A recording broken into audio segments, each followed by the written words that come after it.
Welcome to the MMHP and the 989.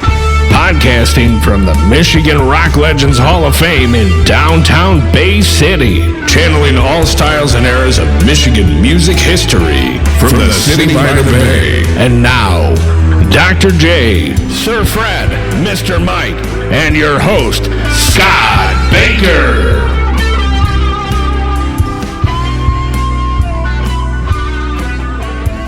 And we're back with part two of Mr. Daniel O'Connell.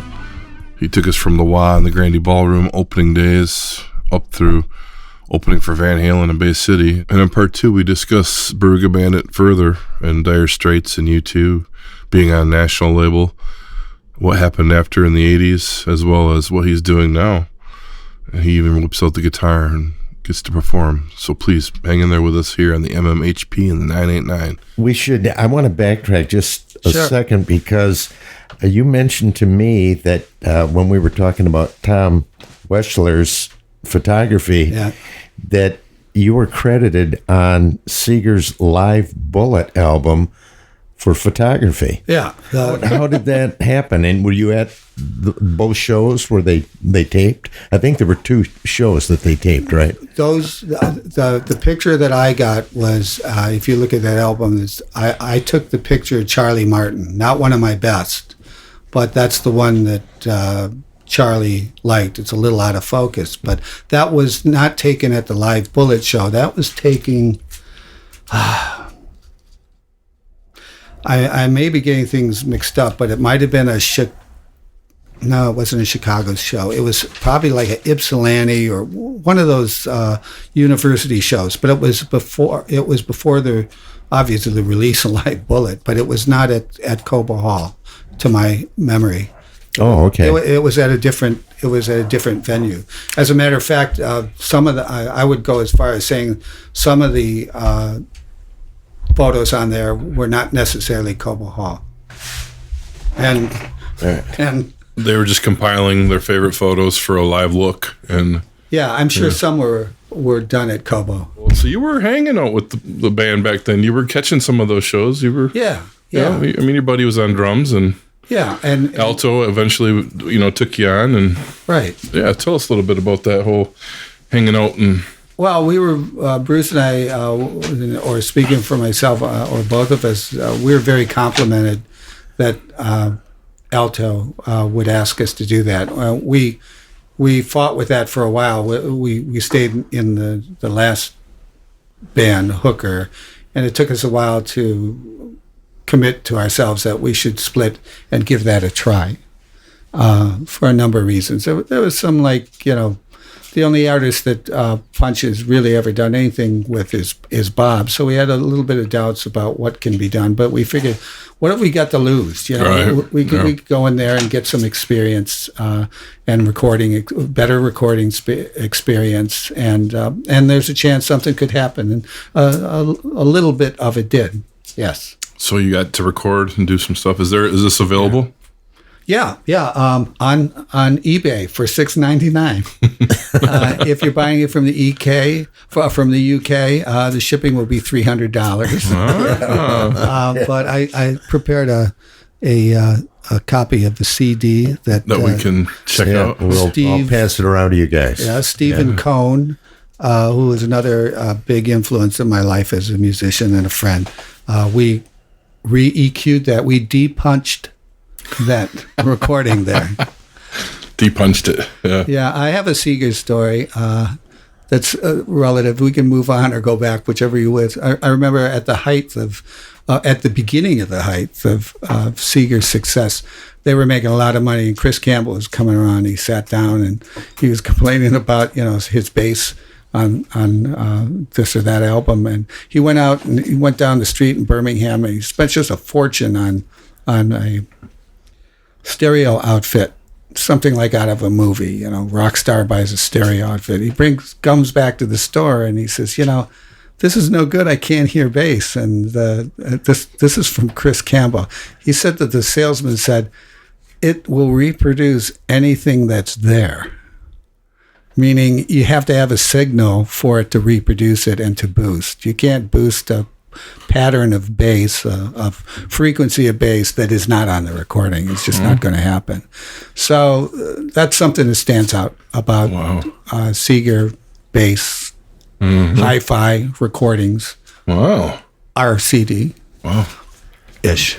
Missing some bass. Yeah. Yeah. The lack thereof. Pretty Where did flat. you guys record with Alto? We did it at Sound Suite on 6 Mile. Okay. And Punch insisted on doing it after we played a gig. So we'd get off at 2, we'd go down, we'd get there about 3 or 3:30, and then poor Bruce would have to sing for 3-4 hours. He had already been singing. But he considered you guys were already warmed up, so I want you guys Yeah, to that's what we heard. Yeah. That's what we heard. Right. Yeah. Now, did you guys ever get to cut any tracks over at Grand Funk Guys' place over there, just 23, just south of Flint there? No. I can't think of the name offhand, but I've been there before. There were some of the early things that we doctored up, and some of the things that were already cut. Some of the tracks were only done at Pampa Studios. Bob had done some things. Punch had been working at Pampa, and then Sound Suite. In credit to them, they had a pretty state of the art recording studio, but it was getting pretty well surrounded. I remember at least one time something's knocking on the door at 4:00 in the morning, and the owner of the place, he's walking down the hall with a 38. So that was one of the circumstances that we were recording. Would Punch be there with those recordings? Some of them, most of them, I would say most of them. Was it when the owner was in the Alto was studio? always there. When's the owner there with the 38 while he was there? Yeah, he was there that night. Yeah. Yeah, I can remember that. I got some Dick Wagner stories. I was punching that. Same thing? Yeah, Yeah. similar. Yeah. We'll have to do that off of the air. Yeah. Yeah. But that's cool. I mean, Punch wanted you guys to do something. You got involved with it. It worked. And Yeah, and this was all supposed to be Alto's escape plan or alternate plan. He was going to sidestep Seger, and he was going to go out on his own. And so some of the tracks that we recorded, Alto was on there, and then Bruce just sang over them. I think "Lovin' Queen" was one that he sang on. Matt always sang on Music Man. Alto, I believe, was on "Holiday." He was on "Good Day Sunshine." And is that the spirit of Alto? I think so. I think he's letting you know he's in listening. a black helicopter with a minigun. So you're saying Alto was trying to get out on his own and do his own thing at that point, which doesn't surprise me from some of the backstories I've heard from other people. No, he's like, Alto is into Alto. Alto was like, Alto is a force within himself. Is. He's out there. When crazy story off, but Funk did their little reunion in the 90s, and I was there at the 4th of July one covering it, and I've done some stuff with Farner before. We were backstage, and here we are backstage after the show, and the whole band's meeting and greeting and autographing, and Alto's hawking his brand new CD trying to sell it to everybody, including the band guys. I was like, this is weird. But, that's Alto, right? That's Alto, and I'm trying. He had been teaching, if I'm not mistaken, it was at Wayne State. He was teaching a theater class and taught lighting, and a lot of people don't know this. My other passion is history, 18th century, 17th century, mostly colonial stuff. And one thing that I came across is, you've heard of the word zany, right? Well, Alto was like a professional zany. And Zany's purpose was usually with medicine shows, but with shows, even Shakespearean things. Let's say Gary is the center character on the stage, right? Well, I'm in the audience and I'm eating my lunch, or I'm losing interest in whatever's going on the stage. There was a function called the zany. And what he would do, he'd be wandering on the side of the stage, and he would get the attention of like the ADD in the audience, and then he would gradually bring them over to the center focus of the play. Oh. And that's what Alto did for Bob Seger, when you think about it. Oh, sure, he had his moments where he's just suspended. But if you look at his show, Alto knew this. Alto was always inferring to Bob. And he was like, I don't think anybody else did that, but Alto knew he was doing I pick up your vibe. I remember being at some of them 90s and recent shows when Alto, and he'd be off on the edge and he'd always vibe in the audience and he'd walk them right over to where he was at. I'm always noticed that. Like he's getting them going. I'm like, dude, we're in the middle of a tune. Trying to listen to Bob here. Some of us. But he was bringing them. I get that's cool. Yeah, it's called the Zanies. Yeah. Oh, fantastic story. Buy this. Yeah, I've heard, usually when you hear the word zany, you don't think about that aspect of the meaning of the word at all. No. Yeah, that's fascinating. Yeah. I'd like to talk a little bit about some of the songs on the album. Sure. I know we exchanged messages, and I mentioned how much I liked your cover of the Terry Reid song, Speak Now. Oh, man, yeah. Or Forever Hold Your Peace. I always loved that song on, I guess it was on Terry Reid's second album. Mm-hmm. Was that a song you guys had been playing live, or did that come out of when you were looking for material for the album? As I remember, that song was 100% due to Bruce, who just loved that song. And it just materialized when we were working on songs. And remember, we were a cover band too. We were working with Alto, but we were a bar band. We were working 4 hours a night. We're doing 4 sets a night, and we did 50-minute sets. And Bruce is singing 80% of that. And so if the listener, I know you have, if the listener goes to YouTube and does Speak Now Barooga, you'll hear Bruce Meakin. I mean, he has got a voice like nobody's business. As a matter of fact, he sings that better than Terry Reid sings that song. And Bruce cut that at 2:30, 3:30, 4:30 in the morning after he did a whole night's worth of singing. Yeah. There you go. And probably on a weekend, because I don't remember us being in the studio with Punch except for, Saturday mornings and Sunday mornings at, butt crack and dawn. Yeah. But go ahead. Your question was, where did that come from? That came from Bruce. Okay. That came from Bruce, and that's our arrangement. That's what, here's something I wanted to touch on, is that, you listen to that album, and it's manipulated by Punch and by Alto, but that's the close. There's 2 cuts on that album. One is Turn to Me, and the other one is Speak Now or Forever Hold Your Peace. And that's what our band sounded like, except the guitar sounded much more ballsy than Punch put him on the thing. Bruce had just an incredible sound on guitar. But that's the closest. That's what we sounded like in the clubs. We sounded like Frankie Miller's backup band. Yeah, that's a great song to kick off the second side of the album. It is. And, the cover that floored me was Come Softly to Me, because I remember that song so well. I think I was probably in junior high. Me too. From the Fleetwoods. Mm-hmm. And, to have a band like Barooga Bandit do a cover, and you really did, I thought, a pretty interesting arrangement of that song. Oh, thank you. How did that come about? Was that a song you guys were playing in the clubs? No, it was not. And I like the Fleetwoods too, but Punch just decided the ultimate force of nature and this whole extravaganza in front of me that we're talking about. The big force is Punch Andrews. I mean, that's the master blaster. So he just said, we're doing that song. So we struggled with that for a long time, and we knew we couldn't do it like the Fleetwoods. I mean, there's no band on it.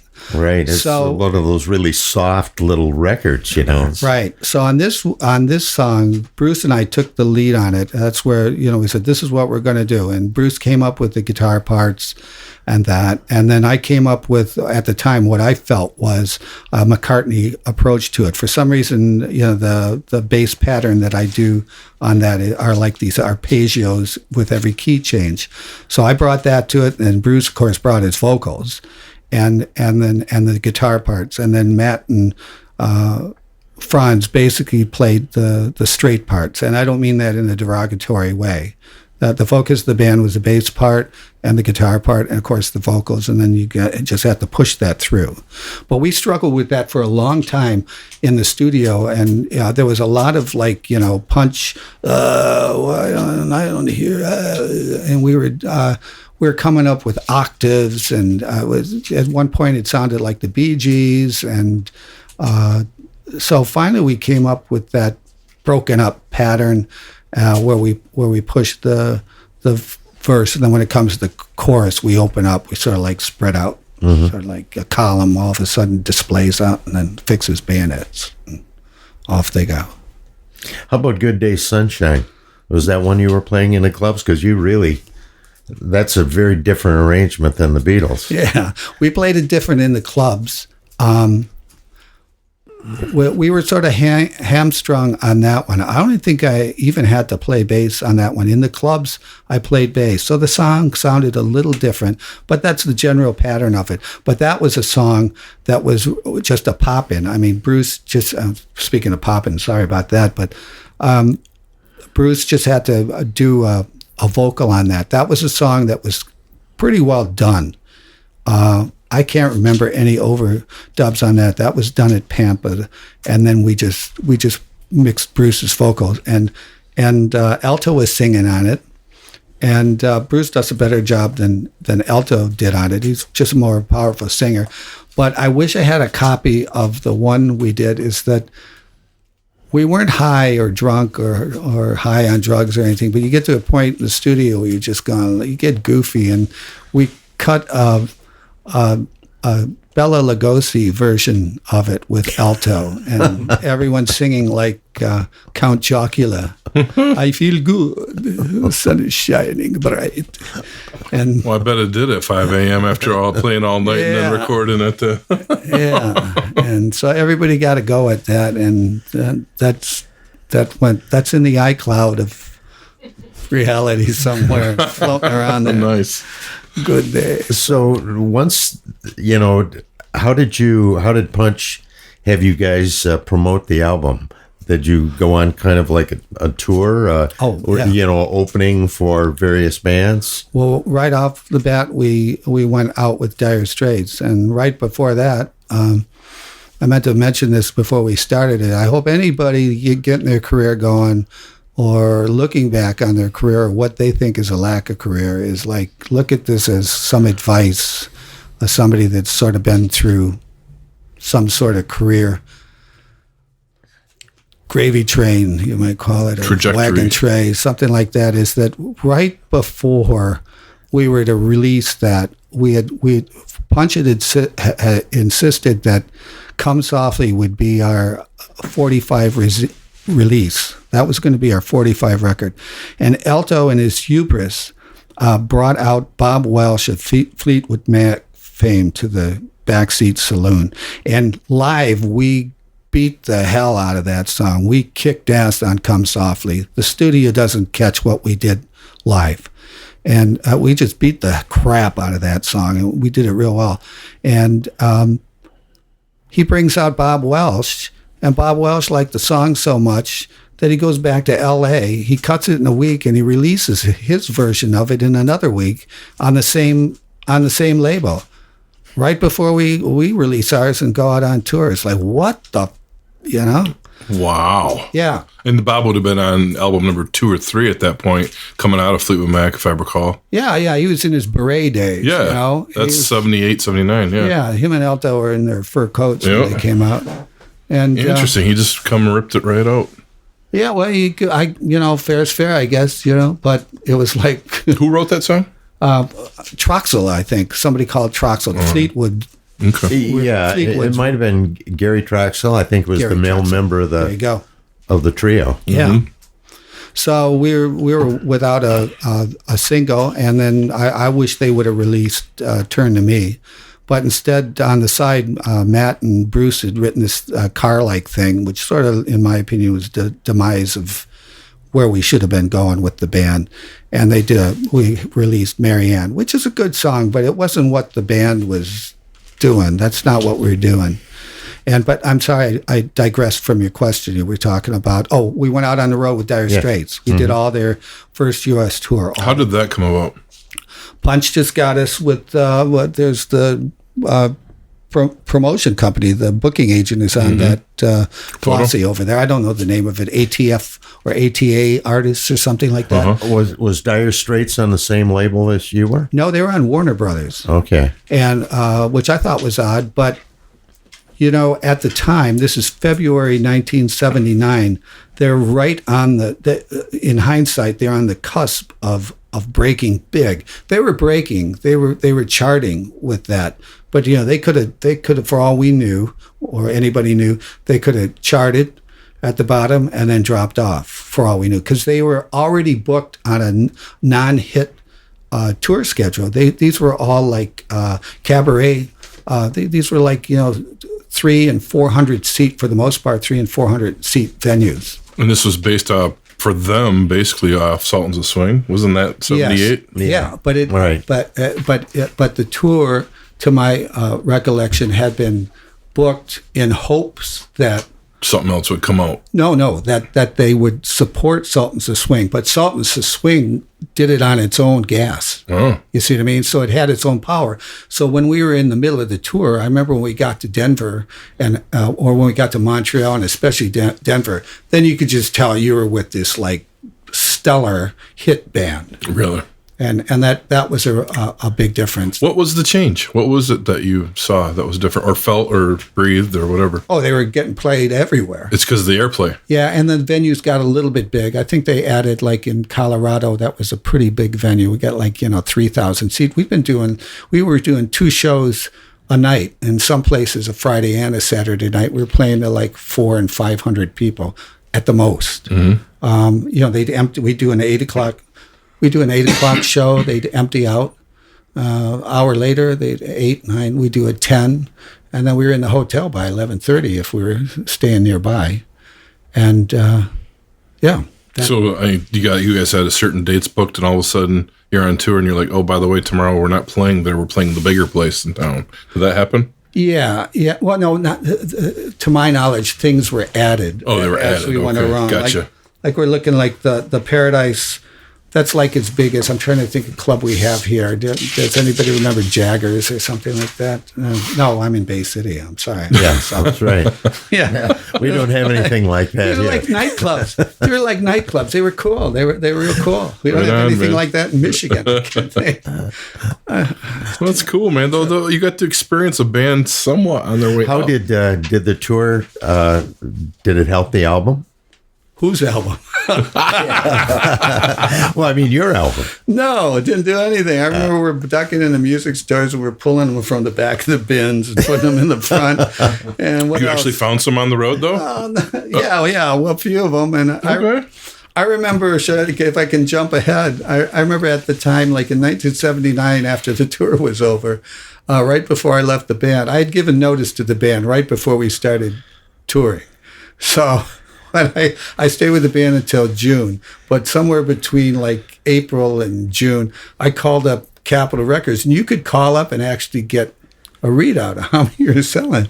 And so I got Mabel, or whoever she was in that department, and I gave her the album cover, and I think I might even give her the code. There might be a code on there. She goes, hold on a minute. You can hear her. She's shuffling her papers, and she says, I don't understand this. I've never seen an album sell so low. She says that's what you want to hear. She says this is under 5,000 units. And I think that's what. Oh, and our first. Now I don't know if this is Punch with his Punch stories or something, but one reason we were delayed, besides Bob Welsh, was, I don't know if this is even possible, but supposedly our record hole was the first initial printing. The record hole was off-centered. I don't know. Can you believe that? I don't know if that's humanly possible. So there's some collectible ones on eBay floating around up there? Yeah, they you didn't can't get play burned? it, but you could display it with the off-center. We'll come for an autograph, man. Yeah. So, and that was, I don't know if I mentioned, that was supposed to be Bob's album cover shot by Tom Weschler. I don't think we covered that yet, right? Not yet, but I read that in the notes Yeah. you sent us. No. Yeah. Go ahead. I'm waiting. Yeah, thank you. Cool. Yeah, it was fun. It was a fun tour, though. Why'd you put your time in and say I'm done? Well, if you're a musician out there, this is like the same old story. You get together with 3 or 4 guys. You talk about what you're going to do. In our case, it was proposed to us what was going to happen. We were all going to write together. We all got equal shares. It was a chance for everybody to, be singing and writing and playing and things like that. And then when it came down to it, it turned out to be one fella's band. Basically, and when you have a brother in a band, it's what he said. So it came down to that, and I said, well. I was told that, I'm no longer going to sing, took the mic away. I could see there was no future in being a lead singer in this band. And then prior to that, when we were bringing in new material, I could see that they weren't interested in my material. I kept that in my back pocket. But then when an ultimatum was read to me, I said, well, I'll tell you what I'll do. I'll stay on this tour until you find somebody. And they finally found somebody in June, and that's when I left. Wow. Okay. Yeah. What'd you do after that? Not much anything. I was... Decompressed? I decompressed and depressed, too. It was like a big... there was a lot of energy. For me, that was my athletic activity. I remember I went in for a physical one time. I wasn't feeling well, and my heart rate was like 40. And he says, you got like a runner's thing. Do you run? And I said, no. And but, we were doing 5 and 6 nights a week, and there was a lot of movement on stage, and I was real active. And so when that stops, it's sort of like, it's like retiring. Do you know that? I didn't go through it, but a lot of people go through that. A lot of men, especially, they retire. And all of a sudden, the treadmill's just stopped. And you don't know what to do with yourself. And I didn't have the confidence to get back in the band. I was really searching for things, and that's how I ended up eventually going to California. Thank you, Jimmy Carter. It was the economy, stupid. So there was no work anywhere. I couldn't go back to the trades. I tried working at a music store as an assistant manager at Music Stop. I eventually had to even go back instead of being, I was a licensed journeyman plumber. And there was no plumbing work at the hall. There was, you'd have to work out the back of your car. I was doing that a little bit. And then something else in there too. Actually selling plumbing supplies. I mean, I'm a licensed journeyman plumber, and I'm going into hardware stores asking them if they want to buy 6, 3/4-inch copper 90s. And so finally, I said, there's got to be something better, and I moved out to California just on a leap of faith to another plumbing shop. Really? Yeah. But I turned down an offer from The Look. They may not remember it, but I remember being brought out to their house, and I just couldn't see myself playing in a band again, and moved out to California. And then played a little bit with some friends. John, the drummer from the first band, was out in San Francisco. First I went to L.A., then San Francisco, and I slept in the dining room with John's, and then I got a job working for the city. Then the best thing in my life was meeting Mary Beth. So all that was good. I'm glad that they told me I wasn't going to sing or write in the band, to be quiet, don't move around, and it finally led to my meeting the love of my life. Wonderful story. Well, that's a good thing. Yeah. I was looking at the notes, and something I wanted to ask you about was, being a big Stones fan that I am, Chooch McGee. How did you get involved, or how did he get involved with you guys? That was Alto. We were recording. We were still recording, and this is really fascinating. He's a very nice man, too, by the way. Alto and him were hanging out together, and really hanging out together. And Chooch came over to one of our rehearsals. He came to a couple of our gigs. I remember going to an apartment that he was renting. He was telling us all types of stories about the Stones. But the one thing neat about him is he had a professional cassette tape player, and he had cassette runoffs of the Stones recording Some Girls, and this is right before Some Girls. You could date this looking at the release date of Some Girls. He had tapes of them doing the different band tracks, and just use one example of what they were doing is he told us a couple things. He played it. It was like 5 minutes of if that's one of the songs on the album, but the one is Shattered. Shattered went on forever. And then there was just like 5 minutes of B, B, E, D, D, E, B. And then the bridge, where all of a sudden it seems like it jumps. That's because it's a splice. It's a splice of 5 minutes of that thing until they found the groove. And he said they would just play endless repetitions of the songs, and then they'd find the groove, and then they'd splice it for the most part on that album. And then he told us other things. So the other thing I can remember is all the solo parts that Keith did. Chooch was primarily Keith's equipment man, guitar man, and that. And Keith would practice the solo he was going to play, get the solo down. Then they would take account of what notes Keith did not play, and then they would duct tape all those strings. So he'd just play the solo, and if he was sloppy, if he hit a string that wasn't in the solo, it was duct tape and it wouldn't ring out. There you go. And he was already playing a 5-string guitar at that point. Yeah, I didn't know that. Yeah, that's awesome. And he capoed. They're keeping everything from the noise factor away. Yeah, well, when Chooch died, the Stones came to Marquette, Michigan. Right, they flew everybody from the tour, and then the Stones performed "Amazing Grace." Yeah, I've heard that. At the funeral mass. Yeah, pretty cool. He was well thought of. Well loved. Sure he was. And the same notes that Gary's going off of right now, I'm seeing Rick Springfield audition, Drew Abbott, Jack White. What's going on with those? Oh, well, the Jack White in question is a Detroit drummer who is married to, I don't know her name, the redhead mom in Married with Children. The mom in TV show. I know who you're talking about. I can't think of her name. Yeah, I can't either. But she was married to Jack White for a while, and he was a Detroit drummer, and he was, at the time that I auditioned, was the drummer for Rick Springfield. And Drew Abbott told me about this. Drew's been very helpful with different things. He's a great man, and he says, this is while Barooga's going on, just getting going. So I'm transitioning from the Meekin bands to Barooga, and he says, well, why don't you give it a try? And so, of course, I pay for my way to go out there and to set up, and I set up an audition, and the equipment manager picks me up, and I just didn't. Looking back at it, even at the time, I didn't want the job, but I think I wanted to say, I auditioned for Rick Springfield, but I don't think at the time I added in there and failed miserably because I totally choked.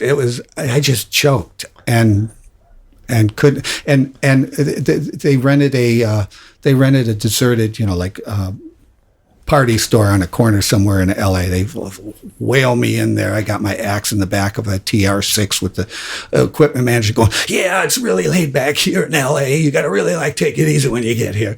And so we go right from the airport there, and the amps are all set up. I plug in, and Rick Springfield just walks in the door, and then we do 2 or 3 songs, and it was just horrible. And he goes, okay. And he just walks out again, right. Yeah. So, but I'm glad I did it. Yeah. I'm glad I did it. Well, another thing you note is, a famous name in Michigan rock and roll is Jeep Holland. Yeah. With his A-Square records and the Rationals and Scott Richard Case and The Time.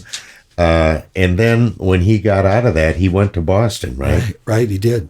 He was at the Paradise. That was the very first job that we did with the Dire Straits tour, and Jeep was there. He was very, very accommodating, very, very much a gentleman. And we, talked a little bit of old times, but he was looking good then. Yeah. Yeah, his archives is at the Bentley. I guess what you call it the Bentley Library. Oh, in Ann Arbor. Oh, and that's fascinating. I went there to see Al Abrams' archives, and Jeep Hollins wasn't there at that time. But that would be a fascinating one to look at. You know, you go in there and it's white gloves. You have to put them on. That's it's fascinating to do that. And I see, you know, we were talking about Frankie Lyman and this Ronnie Italiano who did the doo-wop shows to benefit artists. And I see you had the great Gildersleeves down. And they used to run shows at the great Gildersleeves. And I know they told me, you know, when I interviewed those guys for the book, that it was really a rock club, but they had this agreement with the, you know, people that ran it, that it was a bar too, right? It actually looked like to my memory, it seemed like a Western bar. It had high, of course, it was built probably 1890 or something like that, and it had high ceilings. And I remember it had a very fancy bar, and it had a very high stage opposite that, sort of in not quite in the corner, but tucked away. Yeah, it was a nice room. Yeah, and I guess they had, when they did these shows, they had an agreement that they would take care of the band and the owner would get the bar. I don't know what that was their situation, you know, when they were doing the doo-wop shows. I can see that. Yeah, sure. Yeah. That makes sense. That's a nice promotion, as a matter of fact. That would be a good arrangement nowadays. Yeah. Be real nice. We played there, and, you know, I'm going to recant this not only for my benefit of freeing myself of a ghost, but for some young musician or an elder musician that had this sort of experience of like the band not being what they said it was going to be. We went on the road, and as I mentioned earlier, the Durad brothers basically said, "You're off the mic, you're not singing," and they've showed me clearly that they're not into any co-writing with the release of Marianne and things like that. And so you go out on the road in a situation like mine, and you go like, well, you know, maybe I'm not that good, and maybe, you know, maybe I'm not that, you know, have that much of a pizzazz or something like that. And when we played that date because the Dire Straits was playing at a New York club where there were no opening acts. So Punch got us on that thing. And a band that opened for us was called T. Roth and Another Pretty Face. You can go out and YouTube them. And this lead singer was a cross between David Bowie and Frankenfurter from Rocky Horror Picture Show. This guy was fantastic. And we were standing there watching their show, and we're just going like, we are so effed now. And so we go into the dressing room, and we're sitting there going like, man, how do we like compete with that? And after what I've just said is the ultimatum that was given to me by the band, Alto comes up to me and he grabs me up by the shoulder. He says, "You got to sing Open with Swamp Snake. You got to sing Swamp Snake." That was a song that I sang. And, you know, it was a high energy song, and the band kicked ass on it. I'm sitting there and I'm going like, okay, so now I know what's going on. You don't want me to sing, but, you know, when you get in a pinch like this, you want me to sing this song because it's got a lot of energy and it's done well. And I said, okay, I am leaving the band after this. Up until that point, I was like, I gave my notice, but maybe things will work out. But when that happens, I hope I didn't digress too much on this. Yeah, but okay. If you're listening, if this is going on with you out there in the audience, you know, just stick to your guns, what's in your head, not what other people are projecting on you. So I wanted to touch on that. Yeah, well, it's a good lesson in life. Yeah, totally. Yeah. We'll use you for what we need you for. Yeah, there you go. Yeah. Yep. So where have you been since then? What's gone on? What happened after that? I mean, we were San Francisco and L.A. and take us up to now. Yeah, Mary Beth and I moved back to Michigan. We started a family right away, and I kept my hand in music. But then when the kids got old enough to be teenagers and you could leave them alone. Not that we both would leave them alone, but when you felt they were pretty much on their way, then I started getting tagged in with music more. And I got tagged in with our mutual friend, Ted Boomer. And I did 3, maybe 4 years of Blues Fest. And so I got back into that. in music that way. And then at Blues Fest, I met Stephen Cohn, who was involved with Target and The Look and some other people at the time. He was doing PA, so I hired him for the secondary stage. And then I was trying to transition to guitar seriously, and Steve was building a recording studio in his home. He says, come on, I've got some guys we're going to play with. And so there was another guitarist, Wayne Schumann, they call him the Shoe, and Chris Brown on bass, and Steve on drums, and Steve was doing all the mixing, and I was on guitar. And those three guys really encouraged me to really play guitar.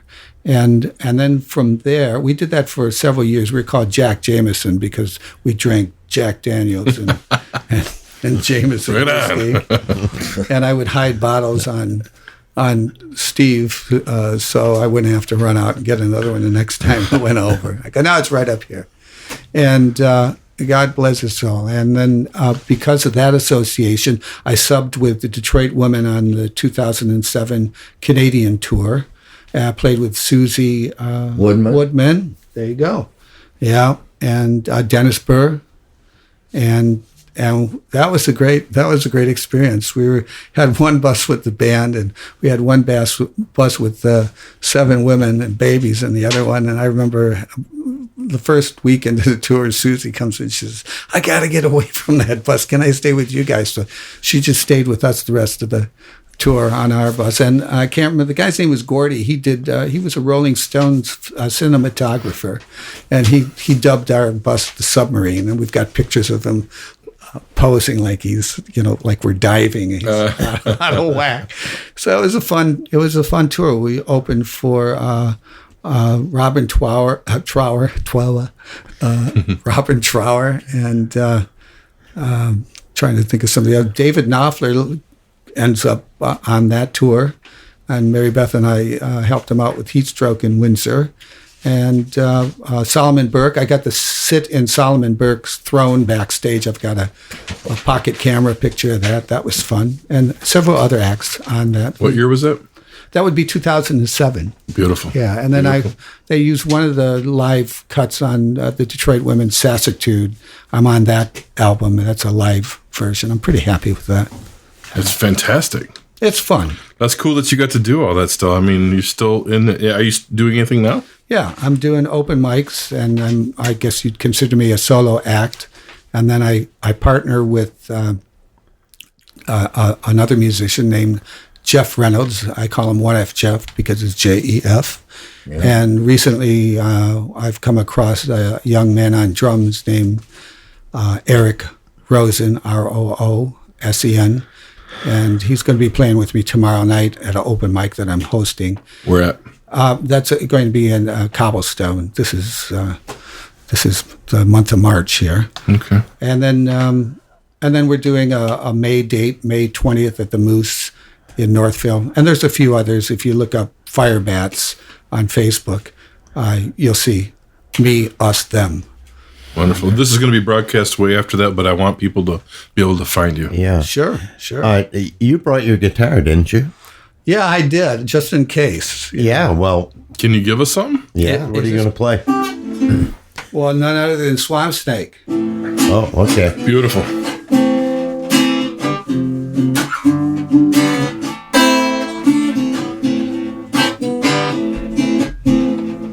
Let me be your swamp snake till the real one comes along.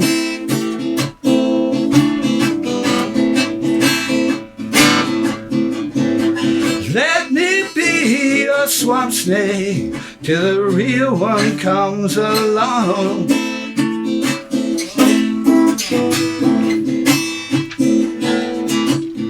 Baby, I wanna be your medicine man. Hey, I won't do you wrong. At the Gildersleeves. Let me be your swamp snake. Let me be your swamp snake. Let me be your swamp snake. Let me be your swamp snake.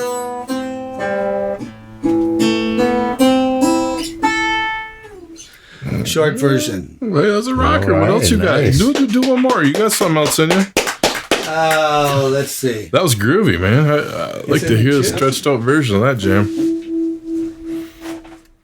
Here we go. Well, we all need someone we can dream on. And if you want it, baby, well, you can dream on me. Yeah, we all need someone we can bleed on. And if you want it, why don't you bleed on me? She said my breasts, they will always be open. Baby, you can rest your weary head right on me. And there will always be a space in my parking lot when you need a little coke and sympathy. Yeah, we all need someone we can bleed on. And if you want it, come on and bleed on me.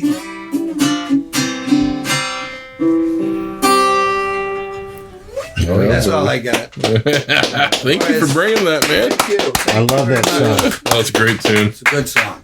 Oh, beautiful. Well, thank you for having me. Hey, we got Mike wanted to ask you the Dylan Bloomfield bit that was in your notes here. What's that about? Go ahead. Anyway, Dylan reference, Dylan.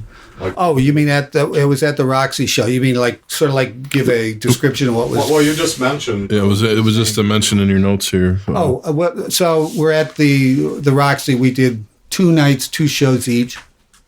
And one of the nights, probably one of the Saturday nights, there was a lot of celebrities. There was Lauren Hutton was in there. Michael Bloomfield, I remember standing on stage, looking out to my left. He was sitting there, and that was intimidating. Oh, Lord. Intimidating. It was like, with sunglasses on and going X-ray through your head, and then I had the habit of 9 out of 10 of the 40 plus shows, I would always stand and watch Dire Straits, all their shows. I was really locked in on them.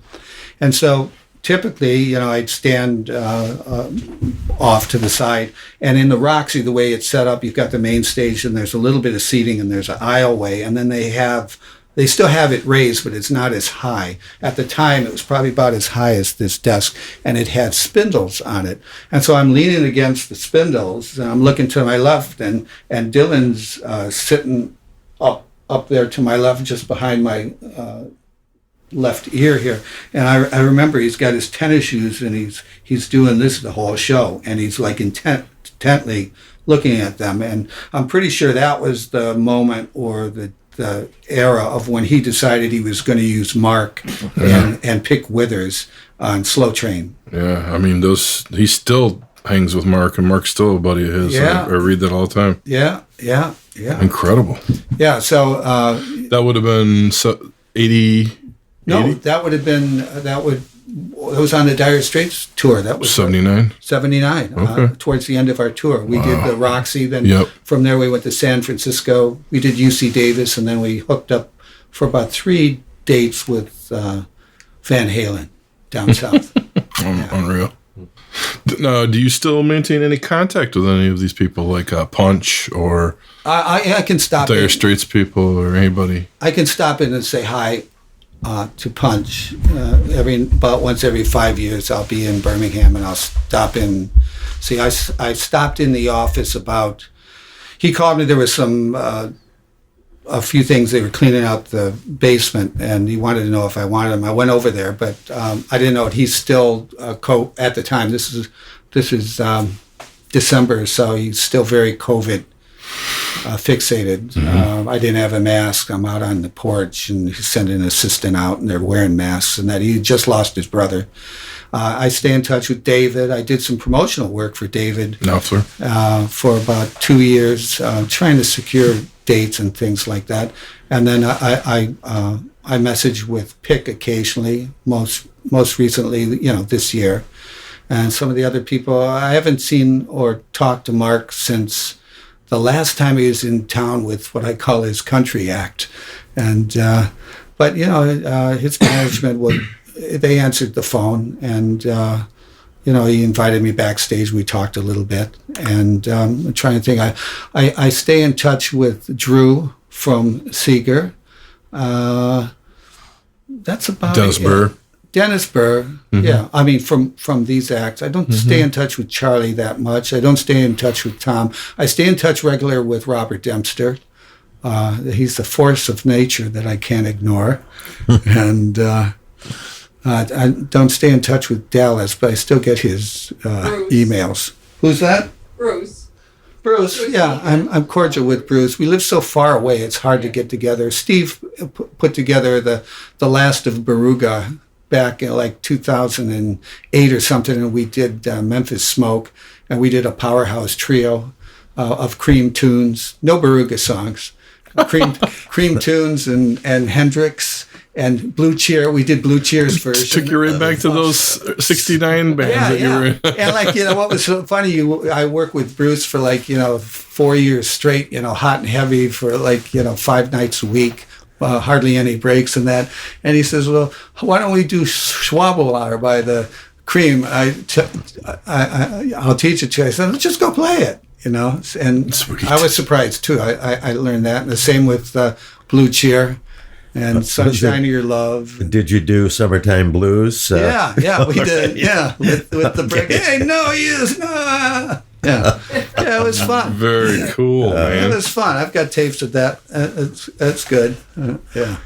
Did you get to talk to Alto before he left the planet here? Yeah, I did. In 2017, I went to see his daughter Victoria perform at the Magic Bag. I saw her act, and I did get a chance to spend some time with Alto. And looking back on it, I didn't know at the time that he was probably very sick or going through treatment or something like that.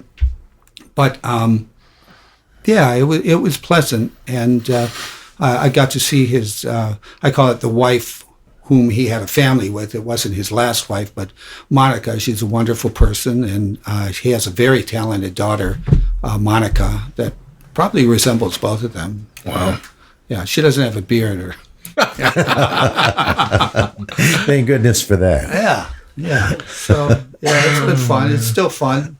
I get out and play. Like I said, a single, duo, or us. And what's your website again, or Facebook? Just look up the Firebats, Firebats, and look for us, the Firebats. Daniel, thank you for coming to the show. Thank you. Man. Yes, thank you for making the trek. Thanks. Your story is such a perfect lineage fitting in with all the ones we've had over the years. And it's, dude, you filled a lot of gaps there, man. Oh, good. I hope you continue to do so. Thank you, brother. Yeah, Thank definitely. you. Well, thanks so much. The MMHP is hosted on Apple, Spotify, YouTube, and our own Libsyn podcast site. You can also search MMHP 989 on Facebook for up-to-the-minute information, as well as both Dr. J and Sir Fred's album picks of the week, posted every weekend. Don't forget to look for Mr. Mike's local music live series, posted frequently on MMHP's Facebook hub, as well as Scott's Mid-Mitten 15 from Harvest Canteen, featuring one-on-one interviews with Michigan music artists. You can connect with Scott on the web at scottbakermusic.com, Dr. J at michiganrockandrolllegends.com, Sir Fred at fredrife.com, Mr. Mike at YouTube at Mr. BT1. That's MRBTEE and the number 1. Brought to you by Michigan Rock and Roll Legends, located both inside the Bay County Historical Museum on Washington Avenue, as well as Scotty's Sandbar on Evergreen Drive at the Bay City Middle Grounds. On behalf of our hosts, Dr. J, Sir Fred, Mr. Mike, and myself, this podcast wouldn't have been here without the voice of the MMHP, Mr. Eddie Switek, the generosity of the Bay County Historical Museum, which hosts the Rock and Roll Legends Hall of Fame, as well as this podcast, Mr. Alan Garcia, all of our guests, and especially to the listeners. We want to thank you. Did you meet Father Saducci? Yeah. I did too that day. Oh, you were at Blues Fest that day? Well, I booked Sir Mac Rice at that. Oh, okay. All right.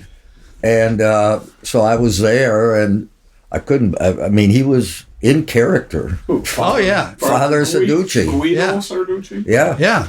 From Saturday Night Live. Yeah. Yeah, he was like the MC or something. Yeah. Ted is quite a guy. Well, you know Ted. He's quite a guy. Because I had that tuxedo. They gave, I forget that they were giving everybody long tuxedos with tails. And on the back, it was a promotion for the Blues Festival. Oh, yeah. They You were would white. remember that. Yeah, they were white. Yeah, I Yeah. remember that. I had those. I had one once. They were and- like, like the throwaways or the used Right. stuff. Yeah. Wasn't that bad. I remember. What a keeping memory. it for- What a Yeah. Well, I can't remember a whole lot, but Yeah, that's Yeah. I do keeping a remember couple for that. Halloween for the kids. Yeah. You're right. I'll tell you That's so a funny. story about Blues Fest that I don't want to repeat because it would just sound like a curmudgeon. But we went to Ted especially went to great lengths. He got a Les Paul Custom, a white Les Paul Custom, and he had a painter take it apart, put a custom logo of the Detroit Red Wings on it. Okay, and he got Darren McCarty when Darren McCarty was at the peak of his game to come out and be a celebrity for up and coming little musicians. I mean, 12 and 13-year-old musicians and things like that. Meet Darren McCarty, blah, blah, blah. And that was during the day. You know how they had the day programs, then the night time started. So he goes, I was there, and I give him the guitar, and I give it to Darren McCarty, and he looks at me, and he doesn't even say thank you. He says, how long I got to be here? I just gave you a fucking Les Paul, you dick. Now, the year that we had Sinclair and Kramer do their thing up there, Sinclair had every opportunity to take a leak. And just before he goes on stage, about 3 minutes before they're going to announce him, he says, I got to pee. So I give him, the beer cups we had. I give him empty beer cups. He goes behind the stage and he pees. Instead of leaving it there, he comes out and he just hands it to me. Like a jerk.